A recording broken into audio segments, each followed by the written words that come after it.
அப்புறம் இன்னொன்னு, இந்த டிவி ஷோக்கள்ல எவ்வளவு பெரிய அநியாயம். முத்துலட்சுமி அக்காவுக்கு இங்க வருகின்ற என்னுடைய தங்கைகளுக்கெல்லாம் உங்களுக்கு வேலை இருக்கு.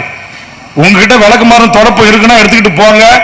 ஆளை பார்த்து நேரம் காலம் வரும்போது சொல்ற, பொது வெளியில சட்டையை பிடிச்சி சப்பு சப்புன்னு செருப்பாலே அறையணும்.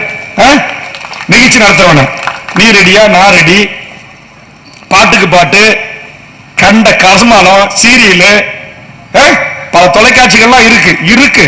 கொஞ்சம் வளரட்டும். இப்பதான் தமிழ் தேசிய தம்பிகள்லாம் கொஞ்சம் இந்த அண்ணன் பக்கம் திரும்பி இருக்காங்க. திரும்பிட்ட வச்சுக்கிறேன் கச்சேரி.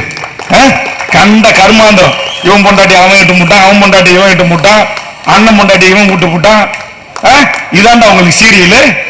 இந்த இளவு, இந்த 8ஆம் துவக்கம் எங்கேயாச்சும் இன்னைக்கு உட்காந்து தமிழ் சமூகம் எந்த தொலைக்காட்சியில எந்த திரைப்படத்துல என் தாய்மொழி தமிழ் ஆங்கில கலப்பு இல்லாம கலப்படம் இல்லாம பேசப்படுதா? என்னைக்காச்சும் ஒரு பிறந்த நாள்ல பெத்து வளர்த்து ஆளாக்கி கொத்தனாரு சித்தாளு வேலை செஞ்சு உடலுழைப்பு செஞ்சு ரோட்ல வித்து பிரியாணி கடை போட்டு டீ கடை போட்டு சம்பாரிச்சு ஆளாக்கி உங்களை கொண்டு வந்து இந்த அளவுக்கு நிறுத்தினாங்க. அந்த தகப்பனுடைய காலில் விழுந்து ஒரு நாளாவது, ஒரே ஒரு நாளாவது என்ன நல்லா இருந்து வாழ்த்துங்க என் தாயை என் தந்தை என்று ஆசீர்வாதம் வாங்கியிருப்பியா? தாய் தந்தை ஆசீர்வாதம் வாங்கியிருப்பியா? உனக்கு என்ன இந்த சினிமாக்கார கூத்தாடிகள் எதுக்கு கட்ட விட்டு, எதுக்கு பாலாபிஷேகம்? என்ன அவன் பிடிக்கிட்டான் உனக்கு? என்ன அவன் கீச்சு கட்டையை நட்டுட்டா? இன்னைக்கு எனக்கு திராவிட இயக்கத்தின் மீது லஞ்ச லாவணி குடும்ப அரசியல் மீது விமர்சனம் இருக்கலாம்.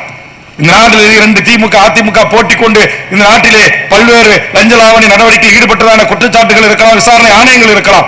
ஆனாலும் கூட இந்த சினிமாக்காரர்களை ஒப்பிடுகின்ற போது இந்த நாட்டில் இங்கே இருக்கிற இந்த சாலை, இந்த மேம்பாலங்கள், இந்த மெடிக்கல் கல்லூரி, இந்த அரசு கல்லூரி, இந்த இன்ஜினியரிங் கல்லூரி, இந்த அரசுடைய திட்டங்கள் இத்தனையும் கொண்டு வந்தது இங்க இருக்கிற தமிழ்நாட்டில் இருக்கிற அரசியல் கட்சிகள், திராவிட இயக்கங்களின் பங்கு இருக்கா இல்லையா?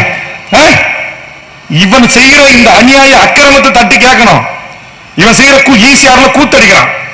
எல்லாம் இன்னைக்கு புதிய கலாச்சாரம் தமிழ்நாட்டில் உருவாயிருக்கேன். பள்ளப்பட்டி மக்களே, என்ன கலாச்சாரம் தெரியுமா? இவங்க எல்லாம் கும்பலா பணக்கார பசங்களா ஈசிஆருக்கு போறானுங்களா? எல்லாரும் கார் செயின ஒரு பெரிய கூடையில போட்டு குளுக்குறானுங்களா? யார் சாதி கிடைக்குதோ அவன் பொண்டாட்டி கூட போகலாமா? வரண்டா ஒரு நாளைக்கு தமிழர் படுகிற வரண்டா, வர ஈசிஆருக்கு வர, உள்ள நுழையிற, உங்க பங்களாவை கைப்பற்ற, செருப்பாலே அடிக்க வைக்கிறாங்க. மகளிரை கூட்டு வந்து செருப்பாலே அடிக்க வைக்கிறாங்க. இது கலாச்சாரமாடா? இது என் தமிழுடைய கலாச்சாரமாடா? குட்டாட்டம். சட்டமன்றத்தில் துணிஞ்சு கேட்டேன் கலைஞர் அவர்களே, நான் நீங்கள் நடத்துகிற கலைஞர் தொலைக்காட்சியை பார்த்த, அதுல மாநாட மைநாட என்ற நிகழ்ச்சி நடத்துறீங்க.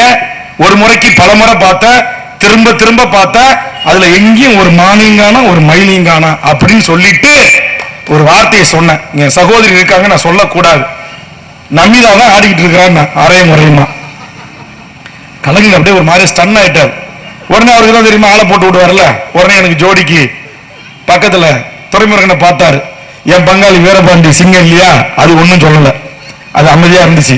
உடனே துரைமுருகன் இருக்கிறார்ல, எப்ப பார்த்தாலும் ஜோக் அடிப்பார் சட்டமன்றத்தில். உடனே எழுந்து, வேல்முருகா உனக்கு ஒரு செய்தி தெரியுமா? சொல்லுங்க. என்னங்க? தமிழ்நாட்டில் ரேட்டிங்ல நம்பர் 1 கலைஞர் டிவியில எந்த நிகழ்ச்சி தெரியுமா? மாநாட மயிலாட தான். எனக்கு கோவம் வந்து போச்சு. பெண்கள் கூட கோச்சிக்காதீங்க. துரைமுருகனை பார்த்து சொன்னேன், மாண்புமிகு மூத்த அமைச்சர் அவர்களே, நான் ஒரு முறைக்கு பலமுறை பார்த்தேன். நாட்டுடைய பண்பாட்டை, கலாச்சாரத்தை, நாகரிகத்தை சீரழித்து சின்னாப்பண்ணமாக்கிற அந்த நிகழ்ச்சியில் மானு மாறவில்லை, மயிலும் மாறவில்லை, நமிதா என்று மூஞ்சில் அடிச்ச மாதிரி சொன்னேன். தலை குனிஞ்சிட்டாரு துரைமுருகன். வரலாறு சட்டமன்ற பதிவில் இருக்கு. வேல்முருகன் பயப்படல. கூட்டணியில் இருந்த போதும் பயப்பட மாட்டான், எதிரில் இருந்தாலும் பயப்பட மாட்டான்.